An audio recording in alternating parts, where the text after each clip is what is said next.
Hey there traders, it's Lucas from the Commitment of Traders Club and join me here on Commitment FX. Today I've got a fantastic video for you guys on the most important indicators you should be using on and off your charts to improve your trading strategy dramatically. Without further ado, we'll head straight over onto the chart and we'll get into the video. Let's go. Okay, so we are on the chart. We are looking at GBP USD. We are obviously back testing this currently. We're looking around the 26th of July. First indicator you should be using is a moving average, and what I've pulled up here is a 200 period exponential moving average. Why have I brought this up? You will note in past videos that I'm not a fan of this, but there are some uses for it. Number one, it tells you the current direction of the trend, and it's very accurate to tell you when the trend has been broken. So for those of you who are beginners out here who are struggling to identify when the trends are being broken, slap on a moving average, preferably the 200 period moving average, and to see when the long-term trend has been broken. On a side note, we are obviously swing traders, or I am especially, but this also works for day traders, intraday traders as well. So back to our current live market, we have broken below the 200 period moving average.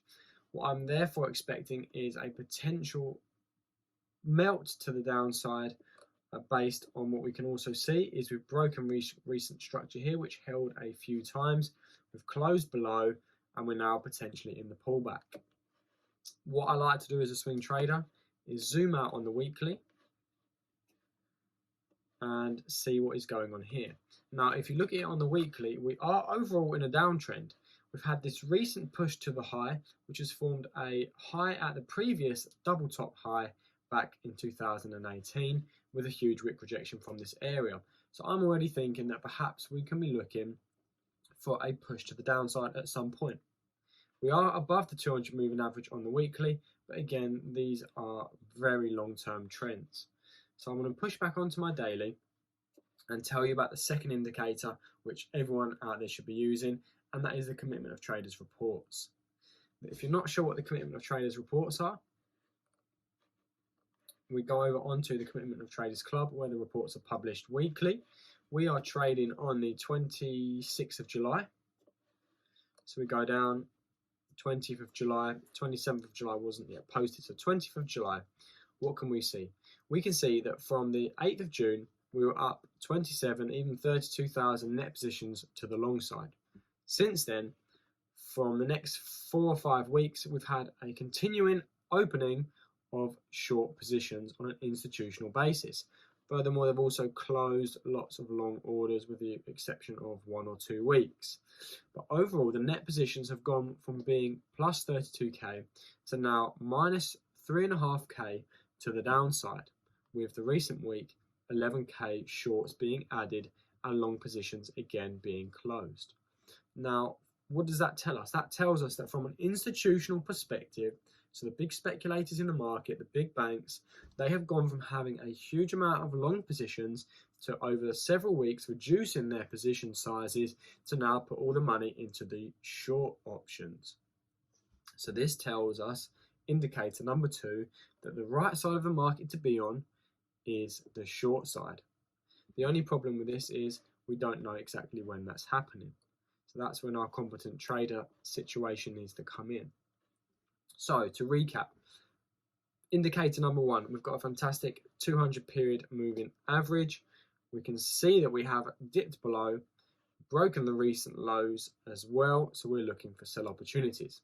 This is confirmed, more importantly, by our Commitment of Traders data, in which we can see that the banks and institutions have moved their money from longs to shorts. Our third confluence we need is chart patterns and formations, and we'll throw in a little bit of Fibonacci as well. So back over on the weekly, what we can see here is we can perhaps see the formation of a head and shoulders pattern. If I draw the head and shoulders on with my brush, we've got one shoulder, we've got our head, and perhaps we're in now, here's the neckline, in the formation of another shoulder. Could be. Now, as traders, we don't like to gamble on the market going up or down. We like to react to the market. What we want to do is wait patiently for the market to confirm. You know, it may continue pushing up. We've had a huge wick rejection from this area, and the previous week has been a bullish week. So we want to wait patiently for the market to confirm what we believe our analysis to be. Doing so, what we will do is we'll grab our third most important indicator, which is the Fibonacci trading tool. And how we use this is we take it from the high to the low, and again, do this on any time frame, whether you're a swing trader or a day trader or even an intraday trader. More often than not, price will respect the magic number, the 0.618. So what we can see here is the 0.618 falls perfectly in line with our first shoulder, and also, as we drew on, our potential anticipated second shoulder.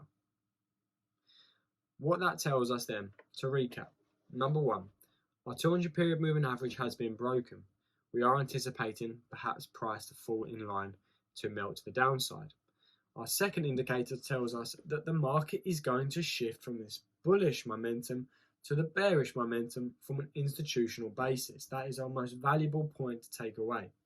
And then the third indicator I've used tells me the anticipated area where the market is going to make this change.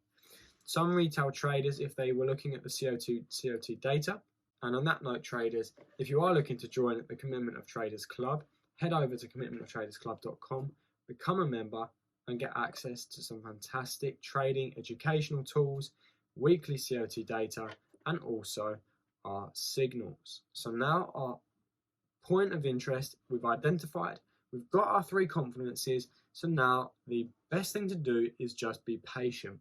If you're trading this in the live market, set an alert if you're using TradingView and go and do something else. Find another pair to trade. So we'll go back onto the daily. As you can see, our Fibonacci is on there. We'll get rid of this just for clarity, and we will wait patiently for the market to do its thing. Okay, so we've had our first potential rejection of this area. If we were being aggressive traders, we could look down onto the 4 hour, and what we want to see is the change from this bullish momentum to the bearish momentum, either by candle formations, chart patterns, wick rejections. So here we're already seeing 1, 2, 3, 4 wick rejections from this area. So we'll see if we get an entry reason. Okay, we've had an engulfing candle, huge wick rejection, and it is formed to the downside. For me, this is good enough to enter a short position. For our stop loss, we want to have it, if we were being aggressive, just above the previous high of the last retest of this zone, and we always want to go for a nice 1 to 3. We'll do a 1 to 4 in this instance because it's looking good. So then we will let the market play out. We can monitor this from a 4 hour or a daily, but let's monitor it on a 4 hour to start with, just to see if we get triggered in. Absolutely. Big bullish candle. Don't worry, control those emotions.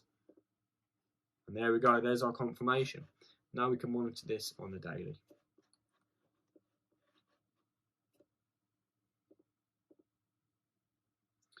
Okay, so I'm going to pause it there. So we've had now this push to the downside, which is retesting this area of the 9th of July. Now this will be the retail traders looking for this. They've had this big bullish impulse. They can identify that this is the area where it's going to retest, and they're looking to obviously go long. So to confirm this, we're looking now at the 2nd of August. If you are trading this live, we go back onto our COT data, head over to GBP again, and 2nd of August. Where are we? 3rd of August, close enough. We can continually see that over the past weeks, net positions have continued to decrease. Again, some longs have been added at this stage, but we're still net short, so we don't need to panic on this instance. Wick projection, perfect. And there we have our close below.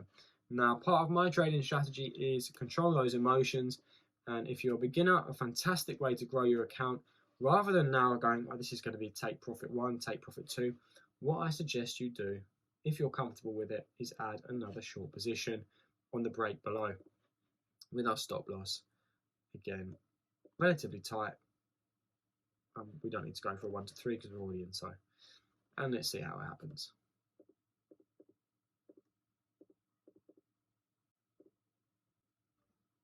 And there we have it. So not only have you had one smash target trade, we entered again because we want to let our winners win and our losers lose. We've put in another position, 1 to 2 almost, again, taking profits at the same area. So we've had 2 trades for the price of 1 based on simple analysis and technical indicators that work. The indicators that you will see out there, the MACD, the RSI, the stochastic, they are all very good. But what they are telling you is things that you can see with your own eyes. We can see that, the potential areas of interest. We can see if there's been overbuying or overselling from the wick projections and price not respecting that area. My philosophy is, beginner traders out there, is understand what the market is telling you. Then the indicators you want to use are, number 1, is the trend still continuing based on the moving average? Number 2, and most importantly, what are the banks doing with their funds? If they are longing, you want to be looking for buy orders. If they are selling, you want to be looking for short orders. And number 3, using the Fibonacci or chart patterns as well, confirm where that is going to take place. So traders, just to recap, the 3 indicators I highly recommend you use. Use a moving average for beginners out there who just want to see the direction of the market. It is great at identifying market conditions and market structure. Second indicator, commitment of traders reports. I do not enter a trade without using the reports to see where the market is heading. And number 3 is the entry reason. Every trader out there, you need to have a reason to enter the trade. And my personal reason is if the market pulls back to the 0.618 zone, as you can see it did in this instance, and we've taken 2 successful trades. If you have any questions, traders, let me know in the comments below. Let me know what indicators you like to use, and if you are thinking about using the Commitment of Traders data. If you want to become part of the Commitment of Traders Club, I'll leave a link down below. We'll be happy to see you over there so that you can get access to powerful data that you will not find elsewhere. Just a big thank you as well, traders, to the new subscribers we've had on our account. We are a very small account currently, but we are ever growing. So if you are new around here, hit that subscribe button, smash the like so we can get more out there and more transparency on YouTube. And thank you so much for subscribing. We'll see you on the next one. Let's go.